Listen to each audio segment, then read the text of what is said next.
New Orleans, irama yang tak pernah padam. Di tepi selatan Amerika Serikat, tempat sungai Mississippi bermuara ke Teluk Meksiko, berdiri sebuah kota yang tak seperti kota manapun di dunia. Kota ini tak hanya memiliki sejarah yang panjang, melainkan juga jiwa yang dalam. Di sini, sejarah bukan hanya tentang pertempuran dan pendirian negara, melainkan tentang musik, makanan, dan budaya yang menyatu dalam ritme kehidupan sehari-hari. Inilah kisah New Orleans, kota dengan banyak nama, banyak suara, dan banyak rasa. Kota yang hidup bukan hanya di masa lalu, tapi juga di setiap nada jazz yang dimainkan di jalanannya. Awal mula tanah rawa yang kaya kehidupan. Jauh sebelum bendera Prancis berkibar di kawasan ini, tanah di sekitar muara sungai Mississippi telah dihuni oleh suku-suku asli Amerika, seperti Chitimacha, Homa, dan Bayugula. Mereka membangun komunitas di lahan yang subur, namun menantang, rawa-rawa yang kaya akan ikan, unggas, dan tanaman liar. Sungai menjadi sumber kehidupan, jalan transportasi, dan pusat dari segala kegiatan. Mereka memiliki hubungan spiritual dengan tanah ini, menjadikannya tempat suci jauh sebelum siapapun mengenalnya sebagai New Orleans. Pada tahun 1699, penjelajah Prancis Pierre Le Moyne d'Iberville tiba di muara sungai besar ini. 15 tahun kemudian, pada 1718, Jean-Baptiste Le Moyne de Bienville mendirikan sebuah pemukiman baru menamainya La Nouvelle-Orléans untuk menghormati Philip II, Duke of Orleans. Kota ini dibangun di lokasi yang strategis, tapi juga rentan. Tanah rawa, banjir, dan badai menjadi tantangan berat sejak hari pertama. Namun, para pemukim tidak mundur. Dengan semangat kolonial, kota mulai tumbuh. Prancis membawa arsitektur mereka, sistem sosial, dan terutama budak dari Afrika Barat yang kelak memainkan peran besar dalam warisan budaya New Orleans. Pada 1763, New Orleans diserahkan kepada Spanyol sebagai bagian dari perjanjian damai, dan selama 40 tahun berikutnya, kota ini berkembang dalam pengaruh budaya Spanyol. Hukum, arsitektur, dan tradisi agama Katolik semakin mengakar. Pada 1800-an, kota ini kembali ke tangan Prancis untuk sementara sebelum dijual kepada Amerika Serikat lewat Louisiana Purchase tahun 1803. Meski secara resmi menjadi bagian dari Amerika Serikat, New Orleans tetap berbeda. Berbicara dalam bahasa Prancis, merayakan hari raya Katolik, dan menjalankan kehidupan sosial yang unik. Warna-warni budaya, lahirnya identitas Kreol yang membuat New Orleans unik bukan hanya sejarah kolonialnya, tapi percampuran budaya yang terjadi di dalamnya.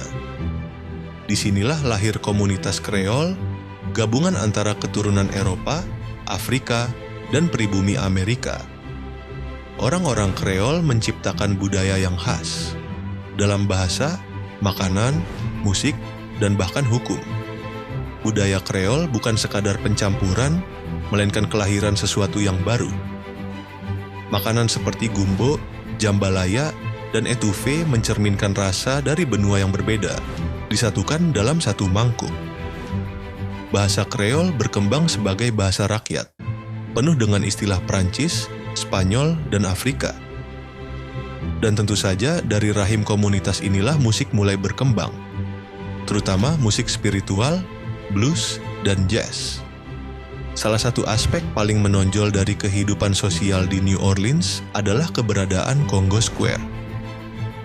Disinilah, pada abad ke-18 dan ke-19, para budak Afrika berkumpul setiap hari Minggu untuk menari, bermain drum, dan menyanyi. Dalam tradisi ini, kita bisa menemukan akar dari jazz, salah satu kontribusi terbesar New Orleans kepada dunia. Jazz, suara dari jiwa kota. Bagi banyak orang, New Orleans adalah tempat lahirnya jazz. Musik ini bukan lahir dari ruang konser megah, tapi dari jalanan, dari kehidupan rakyat biasa.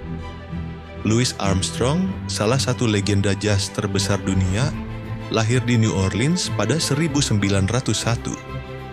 Ia tumbuh di lingkungan miskin, belajar musik dari rumah yatim piatu, dan membawa semangat kota ini ke seluruh dunia. Jazz adalah tentang kebebasan. Dalam jazz, tak ada dua pertunjukan yang sama. Ini mencerminkan semangat New Orleans, bebas, liar, dan penuh improvisasi. Musik ini dimainkan di jalanan, di klub malam, di acara pemakaman, dan festival. Bahkan kematian pun diiringi dengan musik. Itulah tradisi jazz funeral, di mana band mengiringi jenazah dengan lagu pelan. Lalu setelah pemakaman, beralih ke irama ceria sebagai simbol kehidupan yang terus berjalan. Di Bourbon Street, Frenchmen Street, atau bahkan di pojok jalan biasa, suara saksofon dan trompet mengalun setiap hari. Disinilah musik bukan hiburan semata, melainkan bagian dari identitas, bagian dari napas kota ini, Mardi Gras. Perayaan yang menyatukan, tak ada pembahasan tentang New Orleans yang lengkap tanpa menyebut Mardi Gras. Festival ini berasal dari tradisi Katolik Eropa yang dibawa oleh pemukim Prancis dan berkembang menjadi perayaan besar penuh warna yang menarik jutaan wisatawan setiap tahun. Mardi Gras, yang berarti Fat Tuesday, adalah hari sebelum Rabu Abu, awal masa Prapaskah. Tapi di New Orleans, perayaan ini bukan sekadar satu hari, melainkan musim penuh karnaval, parade kostum, musik, dan pesta yang berlangsung berminggu-minggu. Mardi Gras adalah perwujudan kebebasan dan ekspresi diri. Orang-orang mengenakan kostum unik, melempar manik-manik berwarna-warni, dan menari di jalanan. Tapi di balik semua itu, ada struktur sosial yang rumit, kreu, atau organisasi parade, masing-masing dengan sejarah, simbolisme, dan tradisinya sendiri. Ada krewe yang terdiri dari masyarakat elit, dan ada pula yang berasal dari komunitas bawah. Melalui Mardi Gras, New Orleans menunjukkan kekuatannya dalam menyatukan berbagai latar belakang dalam satu perayaan akbar.